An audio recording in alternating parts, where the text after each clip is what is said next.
Hi student, मैं सलारसा खान।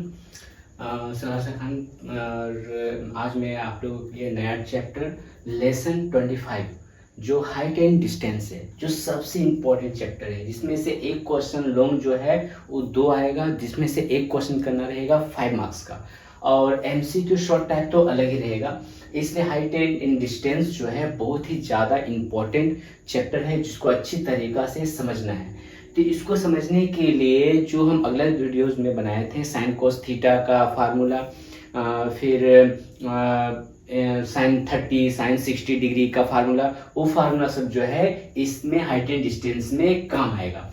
तो height and distance में हमको क्या देखना है, एक तो देखना है कि पी बाई एच क्या होता है, बी बाई एच क्या होता है, एच बाई पी क्या होता है, इस सब को फार्मूलों को भी अच्छे से याद कर लेना है। उसके बाद sine 30 sine 60 sine 45 sine 90 degree का वैल्यू क्या होता है उसको भी अच्छे से याद कर लेना है। और इसमें एक चीज़ देखना है कि इसमें हाइट एंड डिस्टेंस में एक ही ट्राइंगल बनता है जिसको बोलते हैं राइट एंगल, यानी कि समकोण त्रिभुज। इस समकोण त्रिभुज टोटल हाइट एंड डिस्टेंस में समकोण त्रिभुज का ही यूज होगा, जिसमें से समकोण त्रिभुज यानी कि राइट एंगल जो बनता है 2 तरह का से। एक को बोलते हैं एंगल ऑफ एलिवेशन यानी कि उन्नयन कोण, दूसरा को बोलते हैं एंगल ऑफ डिप्रेशन यानी कि अवनत कोण।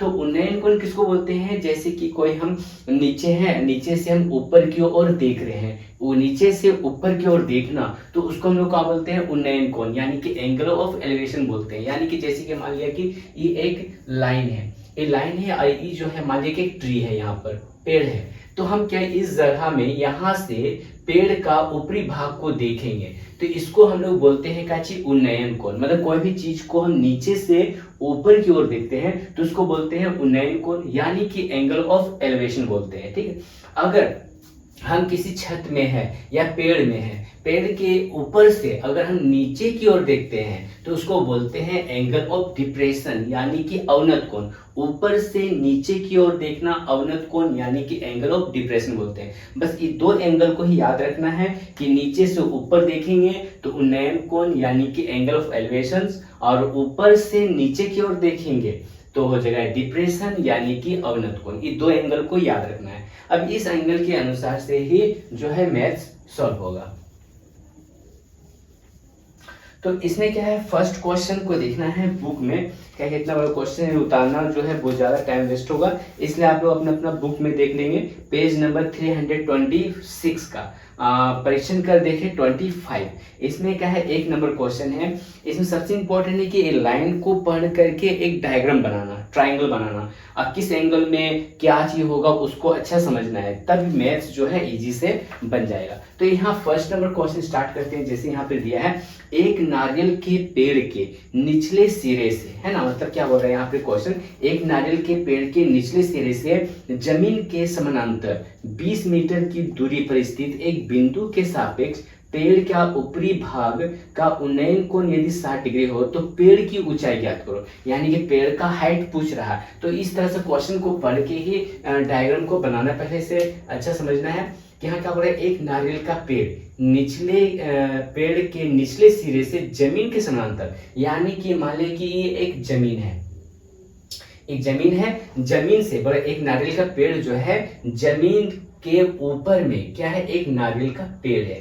तो ये मान लिया कि ये एक नारियल का पेड़ है, जमीन के ऊपर में नारियल का पेड़ हो गया। और जमीन के समानांतर यानी कि यहाँ से समानांतर 20 मीटर की दूरी पर, यानी कि जमीन का यहाँ से लेके यहाँ तक का दूरी बोल दिया है 20 मीटर। तो 20 मीटर इसी तरह लिख देना है। 20 मीटर है कि दूरी पर स्थित एक बिंदु के सापेक्ष में यहाँ से 20 मीटर की दूरी के पास खड़े होकर पेड़ का ऊपरी भाग, यानी कि यहाँ से खड़े होकर पेड़ का ऊपरी भाग को देखना है। तो यहाँ से पेड़ के ऊपरी भाग को हम देख रहे हैं, तो क्या होगा, उन्नयन कोण होगा, यानी कि एंगल ऑफ एलिवेशन हो जाएगा।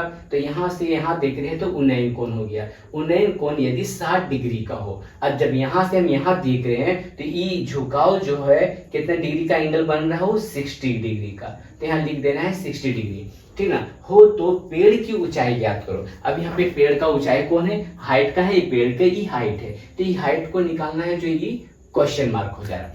तो इसमें ट्राइंगल बन गया, यानी कि एक डायग्राम जो बनाने बोल रहा था वो डायग्राम बन गया, मतलब राइट एंगल बन गया। राइट एंगल में क्या होता है, 3 एंगल होता है। इसमें हाइट एंड डिस्टेंस में क्या देखना है कि 3 एंगल में कोई भी 2 एंगल को देखना है। और 2 एंगल कौन सा होगा, एक तो जिसका वैल्यू दिया हुआ है वो एंगल को लेंगे, और सेकंड जिस एंगल का वैल्यू पूछ रहा है, ये 2 एंगल को ही हमको यूज करना है। अभी हाइपोटेनस का है कुछ काम नहीं, तो हाइपोटेनस को छोड़ देना है। तो एक बेस हो रहा है, एक परपेंडिकुलर हो रहा है, बस 2 एंगल को ही लेना है। अब यहाँ पे हम कुछ भी लिख सकते हैं, पी क्यू आर, या यहाँ पे ए बी और सी लिख सकते हैं, ठीक ना। अब उसके बाद का इसके डिस्क्राइबिंग, जितना भी हाइट एंड डिस्टेंस है, कोई भी क्वेश्चन में डिस्क्राइबिंग एक ही तरह से करना है। सबसे पहले क्या करेंगे, ये कौन सा त्रिभुज है, राइट एंगल यानी कि समकोण त्रिभुज। तो सबसे पहले यहाँ देखेंगे समकोण त्रिभुज। समकोण त्रिभुज क्या होगा, ए बी सी। अगर समकोण त्रिभुज सोचेंगे हम इस तरह से लेंगे ए सी बी, तो ये एंगल बन जाएगा, कोण बन जाएगा, इसलिए उस तरह से नहीं लेना है, एल टाइप से लेना है समकोण त्रिभुज। तो समकोण त्रिभुज इस तरह से होगा। तो समकोण त्रिभुज ए बी सी, समकोण त्रिभुज यहाँ लिखेंगे ए बी सी में। इस तरह क्वेश्चन के डिस्टेंस में हमको हाइट एंड डिस्टेंस में इस तरह से लिखना है क्वेश्चन में। उसके बाद जिसका पूछेगा, यहाँ क्या पूछ रहा है, ए बी हाइट पूछ रहा है, तो यहाँ लिखेंगे ए बी बराबर क्वेश्चन मार्क। यहाँ लिख देंगे पेड़ की ऊंचाई, तो यहाँ पेड़ का ऊंचाई है, ए बी का है पेड़ की ऊंचाई, तो यहाँ पे लिख देना है पेड़ का ऊंचाई, ये हो गया क्वेश्चन मार्क है। अब सेकंड क्या पूछा है, दूसरा एंगल है बीसी, जिसका वैल्यू दिया है, तो बीसी बराबर यहाँ पे है 20 मीटर, 20 मीटर हो गया।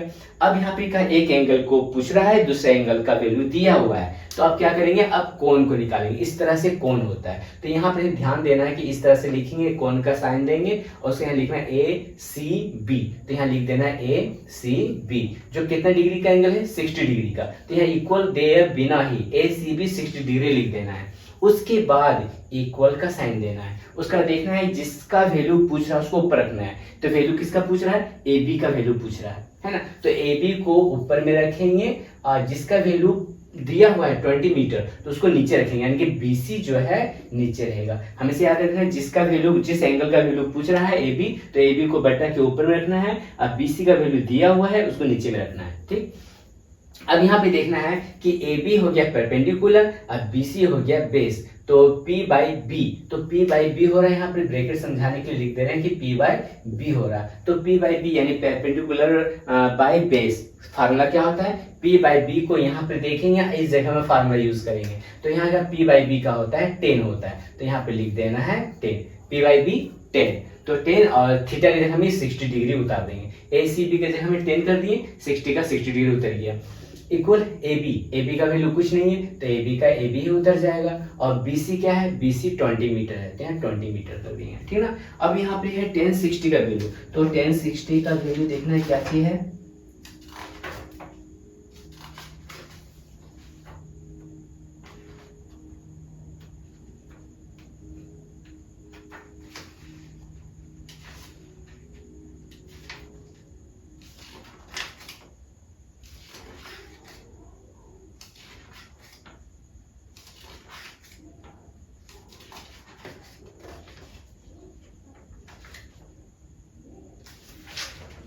हाँ 1060 का वैल्यू देखना है, यहाँ 1060 है, तो 1060 का वैल्यू यहाँ पे दे दिया है, 1060 का वैल्यू √3, तो 1060 के जगह में यहाँ पे लिख देना है क्या चाहिए, √3। 1060 का वैल्यू हो गया √3, और √3 के नीचे में कुछ देंगे, तो यहाँ पे क्या करेंगे 1 इक्वल यहाँ कर देंगे ए बी बाई 20 हो गया। अब दोनों बटा के बीच में क्या है, इक्वल है, यानी बराबर लाएंगे, तो क्रॉस मल्टीप्लाई करेंगे, ए बी को 1 से इंटू करेंगे, तो यहाँ ए बी हो जाएगा इक्वल 20 को √3 से इंटू करेंगे, तो 20√3। अभी जो कट हो नहीं रहा, तो ए बी इक्वल का होगा 20√3 यानी 20√3, तो पेड़ का ऊंचाई का हो गया, पेड़ का ऊंचाई हो गया 20√3। तो यहाँ पे क्या लिख देना है कि पेड़ की ऊंचाई, तो पेड़ की ऊंचाई जो हो गया यहाँ पर 20√3, ये हो गया आंसर। तो यह हाइट इन डिस्टेंस ई वाला है। तो इसमें हमेशा याद रखना है कि जिस एंगल का वैल्यू पूछेगा उसको बट्टा को ऊपर में रखेंगे, जिस एंगल का वैल्यू दिया है उसको नीचे रखेंगे और देख लेंगे कौन सा फॉर्मूला जा रहा है, P/B। तो जिसका पूछे उसको ऊपर रखना है, ध्यान रखना है। तो P/B, तो P/B का होता है 10, तो ACB एंगल की जगह हम लिख देंगे 10 और 60 डिग्री उतार देंगे और AB का AB और BC का जो वैल्यू होगा BC को लिख देंगे और क्रॉस मल्टीप्लाई कर देंगे, आंसर हो जाएगा। तो पेड़ का ऊंचाई कितना होगा, तो पेड़ का ऊंचाई 20√3 मीटर होगा, ये आंसर हो गया। नेक्स्ट क्वेश्चन,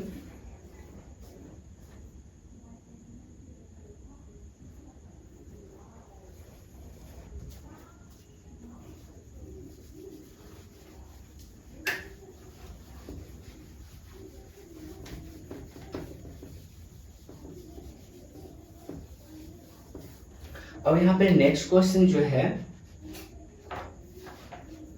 नेक्स्ट क्वेश्चन पर ध्यान देना है कि नेक्स्ट क्वेश्चन 2 नंबर क्या बोल रहा है, सूर्य का उन्नयन कोण जब 30 डिग्री है तब स्तंभ की छाया की लंबाई 9 मीटर हो, तो स्तंभ की ऊंचाई ज्ञात करो। बस सिंपल सा शॉर्ट क्वेश्चन ही दिया है। तो यहाँ पे क्या बोल रहा है, सूर्य का उन्नयन कोण जब 30 डिग्री हो, यानी कि यहाँ पे जमीन है और सूर्य का उन्नयन कोण मतलब यहाँ पे एक खंबा है, मान लिया, ठीक ना, खंबा है और यहाँ पर मान लिया कि एक सूर्य की रोशनी है, सूर्य का रोशनी यहाँ पर पड़ रहा है, तो उसका छाया की लंबाई जो है कहाँ पड़ेगा, जमीन में पड़ेगा। अगर यहाँ पर सूर्य का रोशनी पड़ रहा है तो इसका छाया जो है इस तरह से रहेगा, तो छाया कहाँ पड़ेगा, जमीन में बनेगा। तो जमीन में जो छाया बन रहा वो किस डिग्री का एंगल बनाएगा, वो इस डिग्री का, यानी कि यहाँ पे दे दिया कितना, 30 डिग्री का एंगल। अब यहाँ पे 30 डिग्री का एंगल बना रहा है।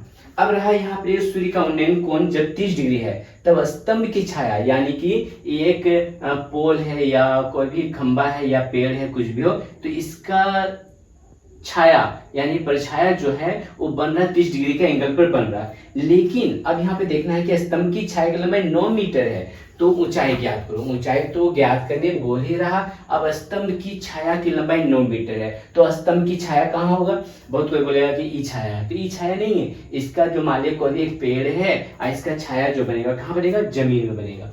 तो इसलिए ये जो यहाँ पे छाया ये जो बना हुआ है, ये लाइन बेस जो है यहाँ पर बेस का है, ये इस एक स्तंभ का छाया है ये, तो छाया की लंबाई कितना है, 9 मीटर है। तो हमको ये वाला 9 मीटर करना है। छाया जो है तिरछा में नहीं रहेगा, छाया जमीन में बनेगा, इसे जमीन जो है 9 मीटर की दूरी पर 30 डिग्री का एंगल बना रहा है वो। अब इसमें क्या बोल रहा है, इसमें भी उसी तरह बोल रहा है कि अगर छाया 9 मीटर है तो स्तंभ की ऊंचाई कितनी है, तो इसको भी मान लेंगे यहाँ A B और यहाँ पे C हो गया, ठीक ना। अब इसी तरह इसको भी सॉल्व करना है। इसमें भी क्या करना है, समकोण त्रिभुज, तो यहाँ लिखेंगे समकोण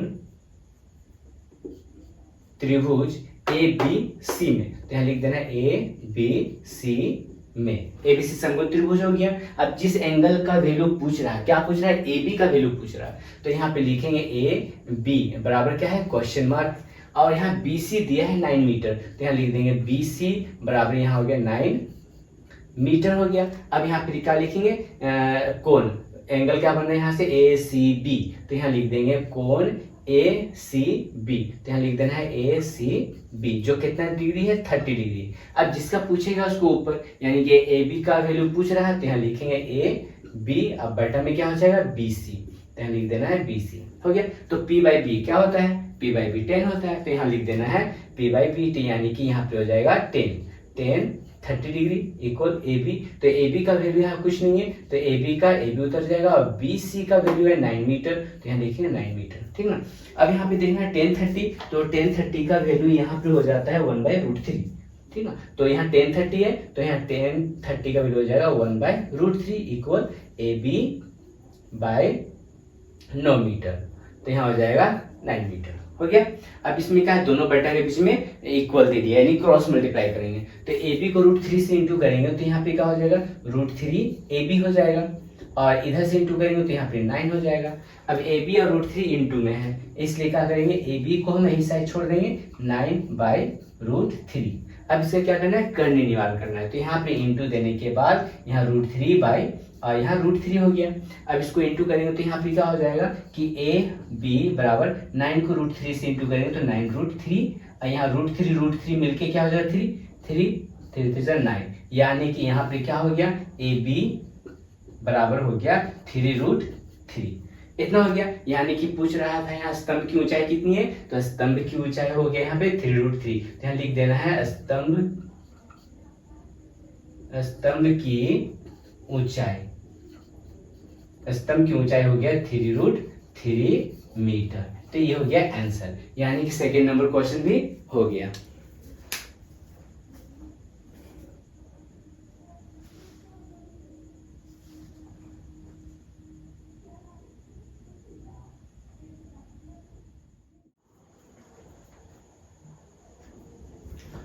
नेक्स्ट क्वेश्चन है 3 नंबर। तो 3 नंबर क्वेश्चन में क्या है, यहाँ पे देखना है कि 3 नंबर क्वेश्चन बोल रहा 150 मीटर लंबे सूते से एक मैदान से एक पतंग उड़ाई गई। यदि पतंग जमीन की सतह से 60 डिग्री के कोण पर उड़ रही है तो पतंग जमीन से कितनी ऊंचाई पर उड़ रही है। अब यहाँ पे क्या बोल रहा है कि जमीन से एक पतंग को उड़ाया जा रहा है। मान लिया कि ये जमीन है और ये पतंग जो है यहाँ पे उड़ रहा है। मान लीजिए कि ये पतंग है, ठीक, ये पतंग है जो ये पतंग को उड़ाया जा रहा है। तो ये पतंग जो है उड़ाया जा रहा है, तो पतंग का हाइट कितना है, तो यहाँ से देखना है पतंग का हाइट कितना है। मान लीजिए कि पतंग का हाइट यहाँ पर ही है, यहाँ पतंग का हाइट है, ठीक। अब पतंग को उड़ाया जा रहा है, यहाँ से तो पतंग उड़ेगा नहीं, पतंग जरूरी यहाँ से उड़ाया जा रहा है। यहाँ पे खड़ा होके पतंग को पतंग जो उड़ रहा है इस जगह में। अब सूता की लंबाई जो है ये वाला है, इस सूता की लंबाई है, ठीक ना। तो यहाँ पे खड़ा होके सूता के जरिए पतंग को यहाँ उड़ाया जा रहा है और यहाँ से खड़ा होकर देख रहा है पतंग की हाइट, ठीक। तो अब यहाँ पे बोल रहा है 150 मीटर लंबे सूते, तो सूता कौन है, ये हाइपोटेनस ही सूता है। यानी कि इसका हाइट हो जा रहा है 150 मीटर। यानी कि पतंग उड़ाते समय जो सूता की लंबाई जो तिरछा से उड़ रहा है, तो उड़ रहा है तो पतंग जो है क्या है, वो 150 मीटर डोर पर वो बंध के पतंग जो है उड़ रहा है।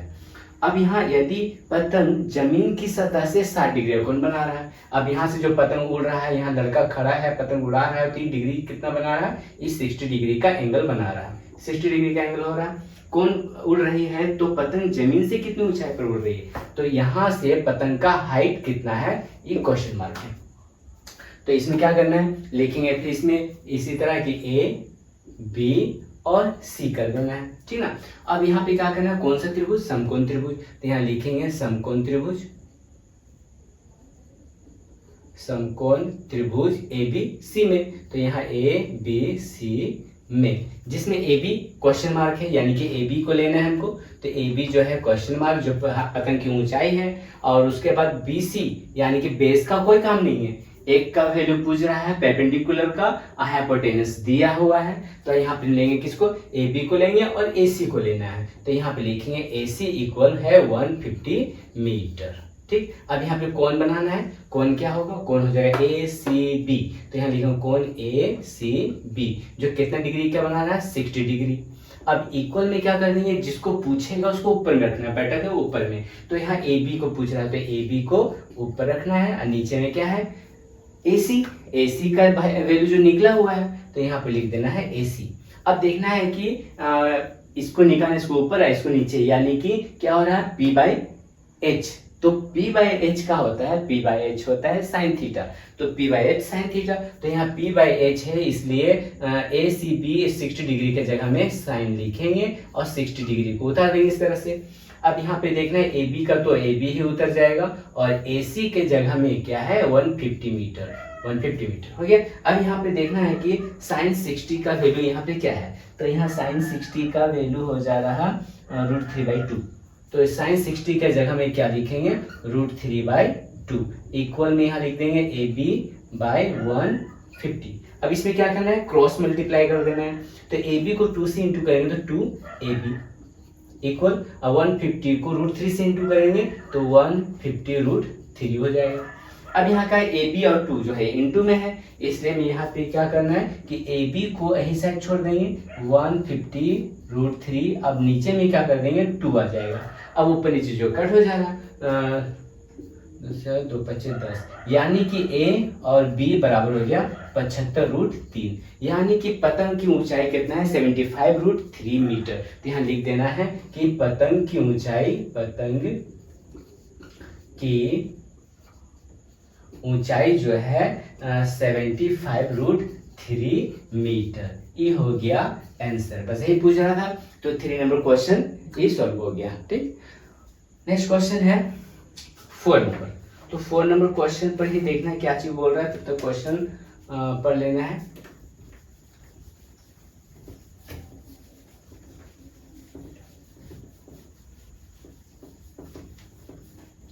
तो यहाँ पे 4 नंबर क्वेश्चन दिया है, एक नदी के एक किनारे, है ना, क्या है, एक नदी के एक किनारे हम एक ताड़ के पेड़ से ठीक विपरीत दूसरे किनारे पर एक गड़ा हुआ बांस देखे।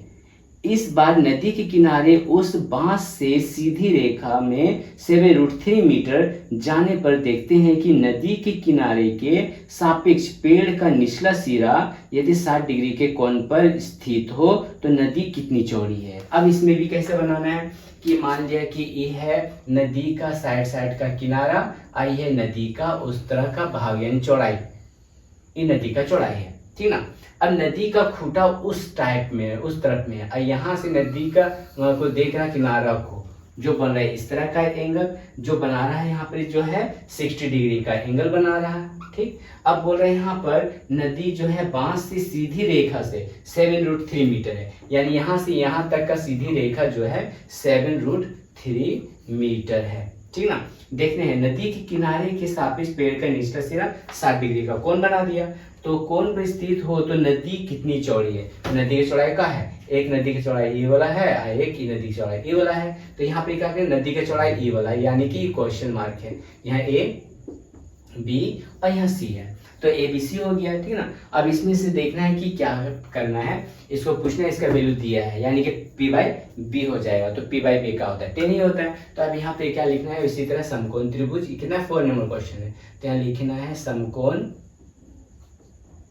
समकोण त्रिभुज ABC में, तो यहाँ लिखेंगे ABC में, जिसमें है AB जो है क्वेश्चन मार्क है, जिसमें हमको नदी का चौड़ाई निकालना है। उसके बाद यहाँ BC है, तो BC हो जा रहा है यहाँ पर 7√3 मीटर हो जा रहा है। अब यहाँ पे कोण क्या है, एंगल हो जा रहा है यहाँ पर ACB, तो यहाँ लिख देना है ACB जो है 60 डिग्री इक्वल। अब यहाँ देखना है जिसका वैल्यू निकालना है उसको ऊपर, यानी कि AB को वैल्यू निकालना है, तो AB को हम क्या करेंगे, ऊपर में रखेंगे AB, और जिसका वैल्यू निकला है, किसका, बेस का वैल्यू निकला हुआ है, तो यहाँ पे लिख देना है BC।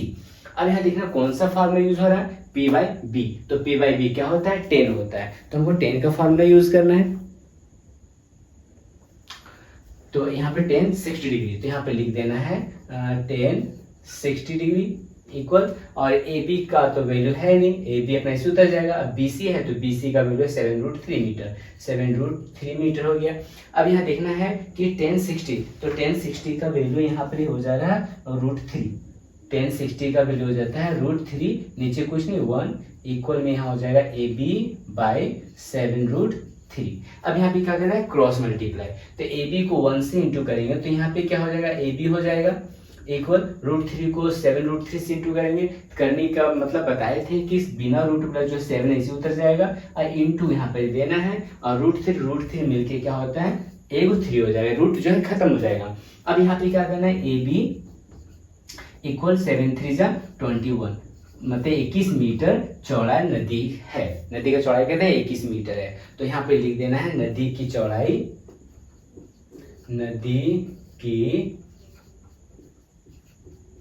चौड़ाई जो है 21 मीटर। ये हो गया आंसर, तो 4 नंबर भी आंसर हो गया। Next question 5 number.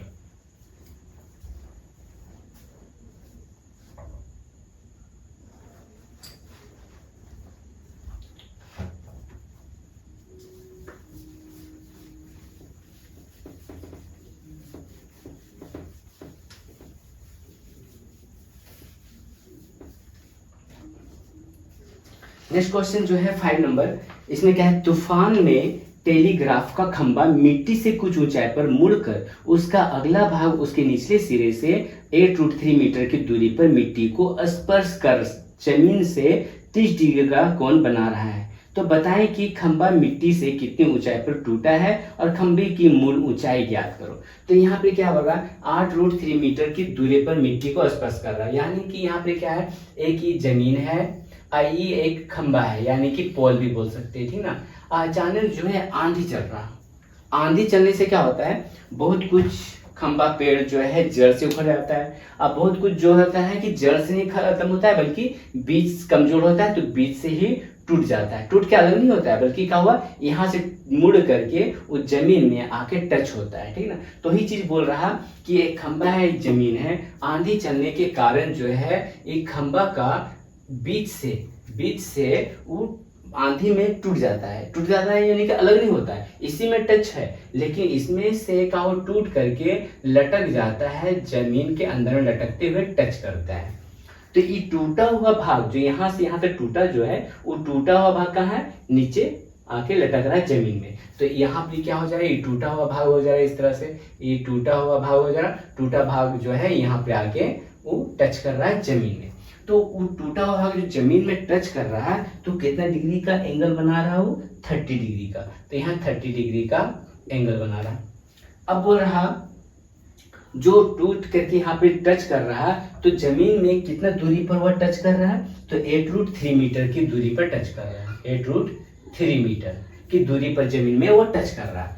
तो बोल रहा है क्वेश्चन कि खंबा के कितनों ऊंचाई से वह खंबा टूटा है, यानी कि यहाँ तक का दूरी पूछ रहा है, यानी कि A, B और C, ठीक ना। और दूसरा क्वेश्चन कर रहा है कि यहाँ से यहाँ तक टूट गया, इसको निकाल लेना है। अब बोल रहा है कि जो टूटा हुआ भाग है वो कितना भाग टूटा हुआ है, तो टूटा हुआ भाग कहाँ लटक रहा है, ये तो यहाँ पे लटक रहा है, तो इसको भी निकालना है क्वेश्चन मार्क। यानी कि इसमें 2 मैथ को 1 मैथ में दे दिया, एक एक करके सॉल्व करना है। तो पहले हम क्या करते हैं कि ये जो कहाँ से टूटा हुआ है, अभी खंबा का कितना भाग ऊपर में बाकी है, तो यहाँ इसको निकालना, यानी बेस के सहायता से परपेंडिकुलर निकाल देते हैं, ठीक ना। उसके बाद इसके सहायता से हाइपोटेनस निकाल लेंगे, दोनों चीज हो जाएगा। तो यहाँ पे क्या करते हैं, पहले समकोण त्रिभुज, यहाँ लिखते हैं समकोण त्रिभुज, समकोण त्रिभुज ABC में, तो यहाँ लिखना है ABC में, जिसमें AB जो है क्वेश्चन मार्क, और BC जो दिया है, BC हो जा रहा है 8√3 मीटर। अब यहाँ पे कोण लिखना है, कोण क्या हो जाएगा, ACB, तो यहाँ लिखेंगे ACB जो है 30 डिग्री बराबर, जिसको निकालना है उसको ऊपर, तो AB को निकालना है, तो यहाँ AB ऊपर और यहाँ BC निकला हुआ है, तो यहाँ पे लिख देना है BC। तो कौन सा फार्मूला यूज हो रहा है, P/B 10 हो रहा है, तो P/B का होता है यहाँ 10, तो यहाँ लिख देना है 10 30 डिग्री, और AB का वैल्यू कुछ नहीं है, तो AB उतर जाएगा और BC का हो जाएगा 8√3 मीटर। अब यहाँ देखना है कि 1030, तो 1030 का वैल्यू यहाँ हो जाएगा 1/√3, 1030 का वैल्यू यहाँ लिख देना है 1/√3 बाय, यहाँ लिखना है AB बाय 8√3 मीटर। अब यहाँ क्रॉस मल्टीप्लाई करेंगे, AB को √3 से इंटू करेंगे तो √3 AB, और 8√3 को 1 से इंटू करेंगे तो 8√3। तब यहाँ क्या होगा, यहाँ का √3, यहाँ का √3 खत्म हो गया, तो AB बराबर क्या हो गया 8 मीटर, यानी कि खंबा कहाँ कितनी ऊंचाई से टूटा है, 8 मीटर की ऊंचाई से टूट गया है, ठीक।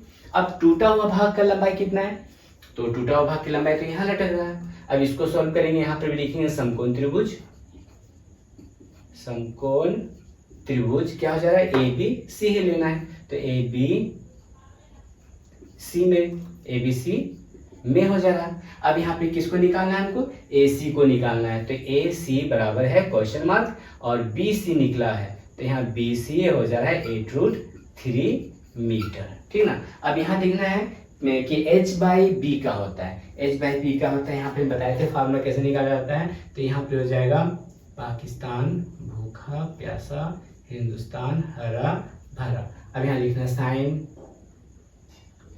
कोस टेन कोट सेक कोसेक, ठीक। अब इसको सॉल्व करेंगे कैसे, साइन फर्स्ट का फर्स्ट के पास, सेकंड का सेकंड के पास, थर्ड का थर्ड के पास, ठीक है, इस तरह से ही निकल जाएगा। तो यहाँ हम क्या बोले, H/B, तो H/B कहाँ होता है, H/B यानी कि सेक, तो क्या फॉर्मूला होगा यहाँ पर, सेक। तो यहाँ पे लिख देना है सेक 30 डिग्री, सेक 30 डिग्री इक्वल। अब यहाँ पे क्या करेंगे, जिसको निकालना उसको ऊपर रखना है, तो यहाँ लिखना है AC बाय BC, यही है। अब यहाँ सेक 30 का, तो सेक 30 का वैल्यू हो जा रहा है यहाँ पर 2/√3, तो यहाँ लिख देना है 2/√3,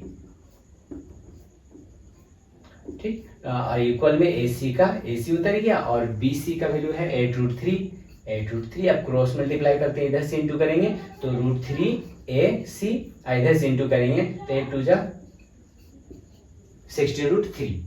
अब इधर से √3 खत्म हो गया, तो AC बराबर हो गया 16 मीटर। अब बोल रहे हैं यहाँ से कि पूरा खंबा की टोटल टूटा हुआ को लेकर टोटल खंबा की ऊंचाई कितनी है, तो लिखें कुल खंबा की ऊंचाई। अब यहाँ लिख देना है कुल खंबे की ऊंचाई, तो क्या हो जाएगा AB प्लस AC, तो AB तो हो जा रहा है यहाँ पे 8 मीटर, अब प्लस एक होगा 16 मीटर, तो कितना हो जाएगा 24 मीटर। तो खंबा की टोटल ऊंचाई कितना है 24 मीटर। तो ये हो गया 5 नंबर भी क्वेश्चन सॉल्व हुई। कितना है 5 नंबर क्वेश्चन था। तो इस आज के वीडियो में जो है लेसन 25 क्लास 10 का मैथ जो कंप्लीट हुआ है 1 से लेकर के 5 नंबर क्वेश्चन सॉल्व हो गया, ठीक। तो इसे जल्दी नोट डाउन कर लें।